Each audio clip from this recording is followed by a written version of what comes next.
Sebelum bersama-sama kita mau belajar kebenaran firman Tuhan, mari kita mau berdoa.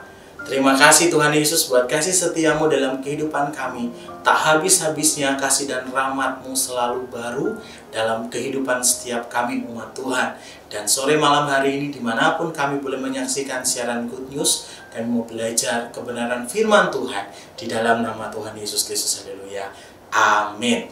Shalom Bapak Ibu Saudara yang dikasihi oleh Tuhan. Tidak terasa kita sudah memasuki tahun 2021. Sekarang hari yang ke-6 kita bersama-sama menjalani hari-hari kita. Dan tentunya sebagai anak-anak Tuhan, sebagai umat Tuhan, kita tetap menjadi pribadi yang optimis di dalam Tuhan. Sebab kita percaya bahwa segala sesuatu Tuhan nyatakan baik dalam kehidupan kita. Akan tetapi Bapak Ibu, saya tidak tahu apa yang menjadi permasalahan Bapak Ibu hari-hari ini. Mungkin Bapak Ibu mengalami sebuah problem dalam keluarga, kemudian dalam pekerjaan, dalam karir, dan lain sebagainya. Akan tetapi berita sukacita ini saya mau sampaikan buat kita semua, bahwa Tuhan bersama dengan kami. Bersama-sama kita mau belajar kebenaran firman Tuhan ini di dalam Yesaya pasal 40 ayat yang ke-29. Kita akan baca ayat ini. Yesaya 40 ayat 29 dikatakan, Dia memberi kekuatan kepada yang lelah dan menambah semangat kepada yang tiada berdaya. Sekali lagi, Dia memberi kekuatan kepada yang lelah dan menambah semangat kepada yang tiada berdaya. Amin. Yesaya pasal 40 ini merupakan janji Tuhan kepada bangsa Israel. Karena pada waktu itu bangsa Israel diizinkan oleh Tuhan masuk ke dalam tanah pembuangan di Babel karena dosa mereka. Jadi mereka ditawan, mereka dijadikan budak di sana. Dan Yesaya pasal 40 lewat Nabi Yesaya ini adalah nubuatan bagaimana Tuhan berjanji, Tuhan memberikan pengharapan dan penghiburan kepada mereka, bangsa Israel pada waktu itu. Dan Bapak Ibu, di ayat 29 ini yang tadi kita sudah baca, di sini menggambarkan keadaan dari bangsa Israel pada waktu itu. Ada dua hal yang terjadi dalam kehidupan bangsa Israel. 29 bagian A dikatakan bahwa Dia memberi kekuatan kepada yang lelah. Yang pertama, kondisinya banyak orang-orang yang lelah. Lelah di sini ini memiliki pengertian lelah secara fisik. Yang kedua yang terjadi, dan menambah semangat kepada yang tiada berdaya.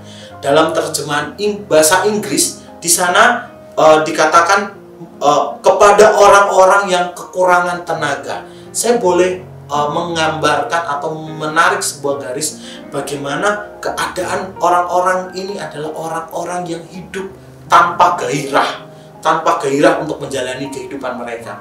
Jadi ada dua hal yang terjadi dalam kehidupan bangsa Israel. Yang pertama, orang-orang yang lelah secara fisik, dan yang kedua, orang-orang yang kekurangan tenaga, tidak ada gairah ketika mereka menjalani kehidupan mereka, bahkan gairah ketika mereka mencari Tuhan.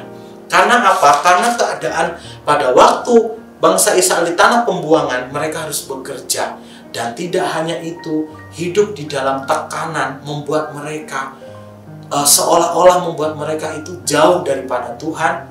Dan mereka lebih penting memikirkan kehidupan mereka sendiri tanpa memikirkan persekutuan mereka bersama dengan Tuhan. Oleh sebab itu Bapak Ibu, di Yesaya pasal 40 bagaimana ini Tuhan memberikan sebuah janji pengharapan, penghiburan kepada bangsa Israel. Dan di ayat ini saya ingin bertanya kepada Bapak Ibu, apakah di ayat 29 ini terjadi dalam kehidupan kita hari-hari ini?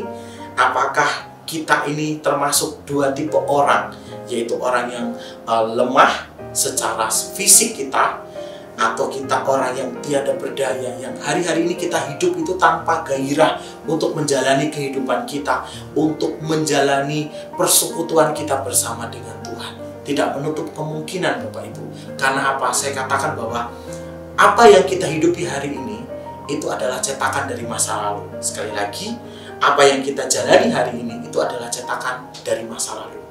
Mungkin ya Bapak Ibu ya, Tuhan izinkan tahun 2020 kita boleh mengalami sebuah wabah, yaitu COVID. Banyak anak-anak Tuhan yang saya katakan mereka tumbang dalam pengiringan mereka kepada Tuhan. Dan ketika mereka masuk ke dalam tahun 2021, mereka menjadi orang-orang yang pesimis di dalam Tuhan. Makanya tadi waktu di awal saya katakan bahwa apakah kita tetap optimis menjalani hari kita bersama dengan Tuhan? Dan jawabannya di ayat yang ke-29, Dia memberi kekuatan dan menambah semangat kepada setiap kita, orang-orang yang dikasihi oleh Tuhan. Amin. Dan hari ini kita akan belajar, Bapak Ibu, kita diingatkan kembali ada dua hal yang Tuhan mau nyatakan lewat kebenaran firman Tuhan ini. Ada dua hal yang dinyatakan tentang pribadi Tuhan dalam kehidupan kita di dalam Yesaya pasal 40 ini, di ayat yang ke-28. Saya akan membacakannya buat kita semua. Tidakkah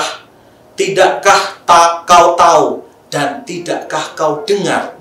Tuhan ialah Allah kekal yang menciptakan bumi dan dari ujung ke ujung. Amin. Yang pertama, dua hal yang dinyatakan tentang pribadi Tuhan. Yang pertama adalah kedudukannya. Dikatakan di sini Tuhan ialah Allah yang kekal. Kedudukan Tuhan adalah sebagai Tuhan adalah Allah yang kekal dalam kehidupan kita. Berbicara tentang kekekalannya, jauh dari sebelumnya Tuhan itu sudah ada. Bahkan pribadinya Tuhan sendiri yang menciptakan langit dan bumi. Bahkan di ayat 28 menciptakan bumi dari ujung ke ujung. Itulah Tuhan kita. Kemudian Tuhan dalam kekekalannya itu adalah menyatakan bahwa pribadinya itu tetap tidak berubah. Nah, kalau begitu Bapak Ibu Saudara, hari ini kita diingatkan kembali tentang kedudukan Tuhan dalam kehidupan kita. Di posisi manakah Tuhan Engkau taruh dalam hidupmu hari ini?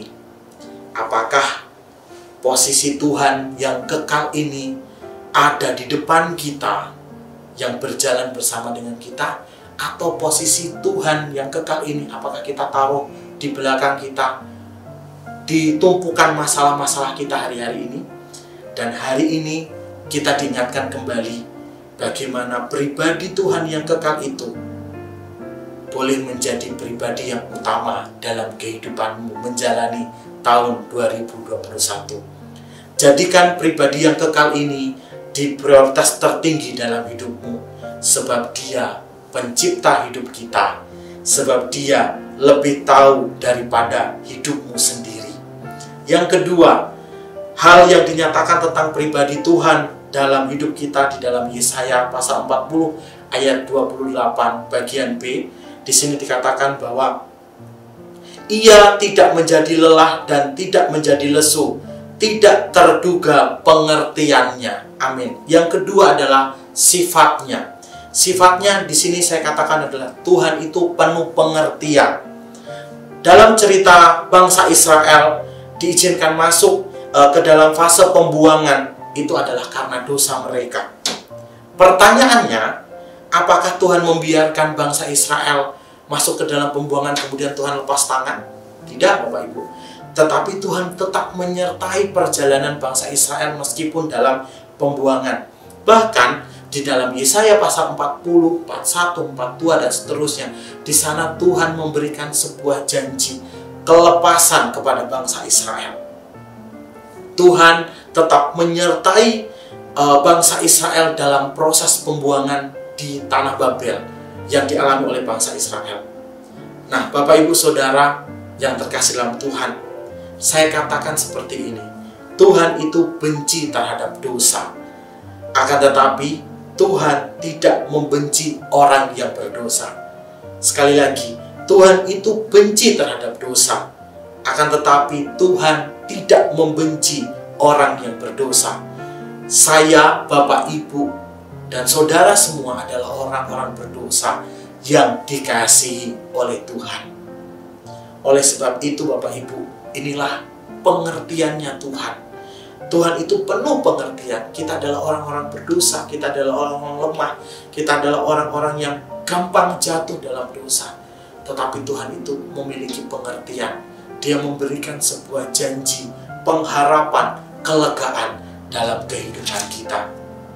Jadi Bapak Ibu Saudara, di tahun 2021 dengan penuh gairah, di ayat 29, Dia memberi kekuatan kepada yang lelah dan menambah semangat kepada yang tidak berdaya. Tuhan menambahkan kekuatan yang baru.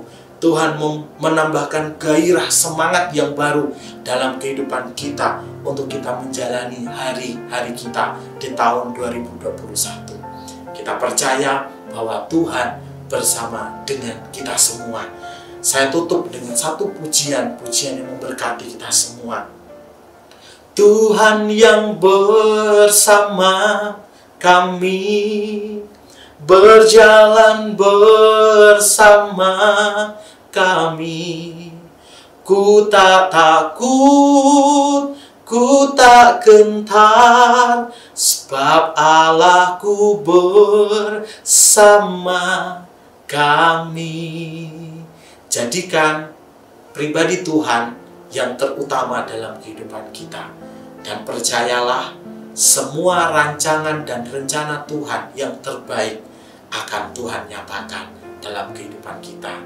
Tetap menjadi anak-anak Tuhan yang optimis di dalam Tuhan. Amin. Tuhan Yesus memberkati. Mari kita mau berdoa.